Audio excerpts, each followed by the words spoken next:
¿Cómo están? Un gusto estar con ustedes, ya cerrando semana, qué bendición. Gracias a quienes nos están enviando su retroalimentación. Animamos a los que faltan, háganlo. Tómese un tiempo para escuchar el devocional, póngale pausa si algo no entendió, si toma notas. Lea las citas bíblicas, lea el contexto con toda confianza y alégrese. Estamos llegando a la recta final del don de profecía y mire, cerca ya de celebrar el Pentecostés. Por eso quisiera tomar este pequeño devocional para unos consejos muy prácticos en dos sentidos.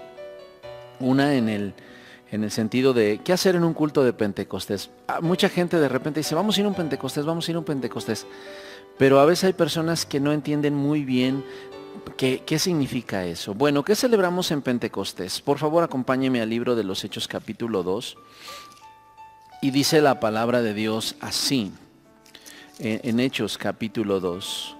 Cuando llegó el día de Pentecostés estaban todos unánimes juntos. Pentecostés era una fiesta y en esa fiesta estaban reunidos los discípulos en un lugar. Y de repente vino del cielo un estruendo como un viento recio que soplaba, el cual llenó toda la casa donde estaban sentados.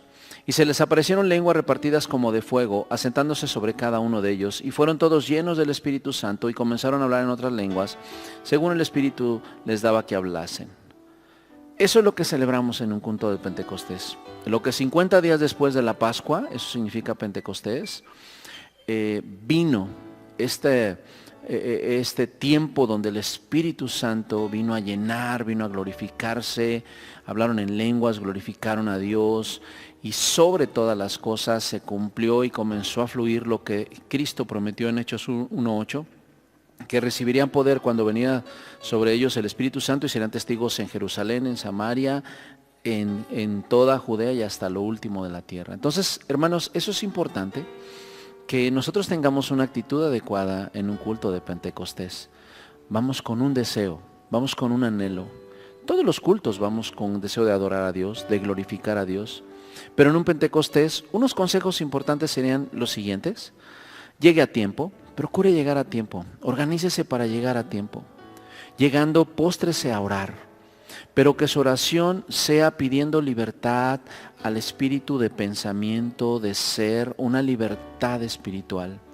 Gócese en medio de la alabanza. En medio de la alabanza tome tiempo para alegrarse, glorifique, utilice su cuerpo, utilice su voz para gozarse. Deseche todo temor o vergüenza. Quite aquellas cosas que quizás siempre le han estorbado. Ese es un buen consejo para culto de Pentecostés. Olvídese de sus pecados, de su pasado, de su presente. Olvídese de quien está a su lado. Enfóquese en el Espíritu Santo y en la adoración. Disfrute la presencia de Dios. Glorifique a Dios si quiere postrarse, si quiere levantar sus manos, si quiere orar, si quiere llorar, lo que usted quiera hacer. Pero glorifique al Señor. No sea un espectador más, no, disfrute la presencia de Dios. Si hay alguna experiencia espiritual, un buen consejo, una experiencia sobrenatural en usted, permita que fluya. Si está sintiendo algo que quizá nunca ha sentido, si algo percibe que quizá nunca había percibido, usted permita que fluya y hágalo. Sin temor, sin vergüenza, Dios le ayudará. Y por supuesto, agradezca en todo momento. Al salir de un Pentecostés, salga agradecido, salga feliz y dichoso, salga con el entendimiento, el Señor está conmigo. ¿Ok? Bueno, esperando que les sean útiles estos pequeños consejos, ahora vamos a hablar de unos consejos prácticos para profetizar. Es hermoso porque hay personas que ya han identificado que tienen un don de profecía o que han vivido cosas que parecen un don de profecía. Bueno, unos consejos prácticos para quienes fluyen en don de profecía o anhelan fluir en don de profecía. Primero, en el don de profecía siempre busque animar, exhortar, consolar. Debemos cuidarnos de no siempre reprender, de no siempre regañar, sino que vaya el don de profecía siempre con todo su contenido adecuado e incluido. Además, otro segundo consejo es que analicemos que nuestra profecía tenga una sana doctrina, siempre. Por eso estar involucrado, inmiscuido en la palabra de Dios. Analizar que nuestra profecía tenga una sana doctrina. Si hay algo que usted está percibiendo que a lo mejor contrapone la Escritura o que está un poco confuso en cuanto a la Escritura, es mejor analizarlo, es mejor pedir en otro tiempo dirección al Señor antes que exponerlo. Muy importante.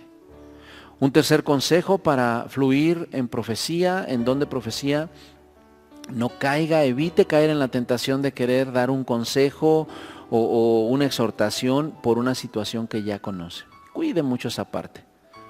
Si ya lo conoce, si ya sabe algo en un hermano, en una hermana, es mejor que se lo diga: hermano, yo te amo y yo quiero decirte esto, yo he visto esto, yo analizo esto.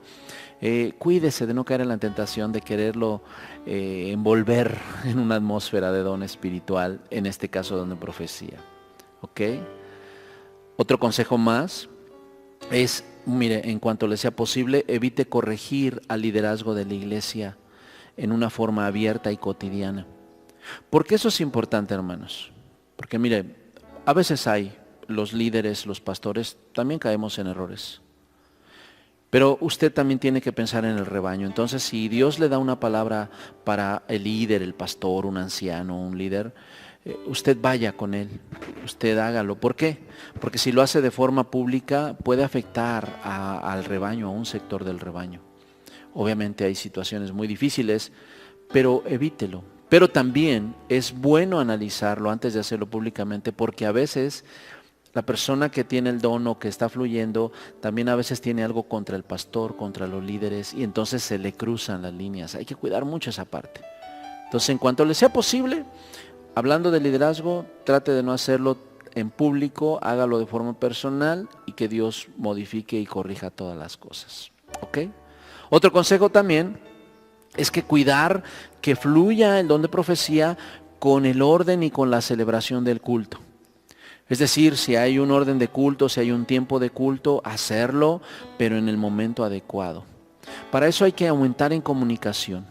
Eso es bien importante, que cada pastor, nosotros en la iglesia Benecer, tienen la libertad para acercarse y decir: pastor, tengo una palabra para alguien, para la iglesia, para usted, lo que sea. La comunicación es muy importante. Pero cuidado de que vayamos siempre en el fluir del servicio, de la exaltación a Dios. Es decir, imagínese que usted está, no sé, está la predicación y alguien se levanta y empieza a profetizar y de repente otro levanta y empieza a profetizar y genera más confusión que entendimiento, genera más desorden incluso que poner el pensamiento con Dios. Para todo hay su momento en un culto. Y si usted tiene una palabra que Dios le ha dado en don de profecía, acérquese al liderazgo y va a llegar el momento y usted podrá hacerlo, porque a eso nos llamó el Señor, a paz y a orden en la congregación de los santos. ¿Ok? Ahora, analice siempre que su mensaje que está recibiendo de Dios lo dé lo más objetivo posible. No le añada, tampoco le mutile. Lo que es, así délo. Si a lo mejor suena muy escueto, eso es lo que usted está recibiendo. Si suena demasiado elaborado, bueno, délo puntual. No trate de aumentar, no trate de hacer una discursiva más amplia. No lo necesita, porque el Espíritu Santo le está dando a usted lo necesario. Aprenda, o consejo más, aprendamos a controlar la experiencia. Es decir, no es necesario que todo sea siempre la palabra profética en gritos o en alaridos o en una situación estrambótica. No es necesario. Aprenda a ir controlando la experiencia, acérquese en comunicación, tenga una palabra y hágalo de forma entendible, fluida. Un consejo muy personal: cuando es una palabra hacia alguien, yo siempre animo, diga: escucha por favor, hermano, y que la persona no ore, sino que la persona escuche para que pueda analizar también la profecía, la pueda juzgar. Es bien importante eso. Yo sé, y todos sabemos que a veces la experiencia es tan impresionante y hermosa que a veces nos gana, pero vamos aprendiendo a que el espíritu de los profetas está sujeto a los profetas. Otro consejo muy importante: cuidémonos de no involucrar nuestros problemas personales en la profecía. Alguna depresión, algún luto, alguna tristeza, algún problema matrimonial, cuidado. Si traes algunas situaciones ahí personales, cuida siempre que en el don de profecía no se mezclen ese tipo de situaciones. Por supuesto, un consejo más es que procuremos que el mensaje siempre sea claro. Si lo que estamos recibiendo y lo que vamos a expresar es ambiguo, es oscuro, no entendible, es mejor pedir dirección al Señor, esperar a que el Señor lo muestre y quizá en otro momento lo podemos dar claramente. Y un último consejo para fluir en el don de profecía: profetice con la palabra. Entre más una profecía incluya la palabra de Dios, va a tener el soporte de la verdad revelada del Señor, de la palabra profética más segura. Procure hacerlo así. Por lo demás, que el Señor nos ayude, que el Señor nos dirija, que el Señor nos bendiga en todo tiempo. Gracias de verdad, hasta aquí. Ojalá si hay alguna pregunta podamos responderlas en los siguientes devocionales, y si no, y Dios nos permite, entraremos en el siguiente don de los dones espirituales, que es el don de discernimiento de espíritus. Creemos que será una bendición. Gócese donde quiera que esté, en el lugar que esté. Es tiempo de Pentecostés, que el Espíritu Santo fluya en su iglesia como siempre. Gracias a todos. Bendiciones.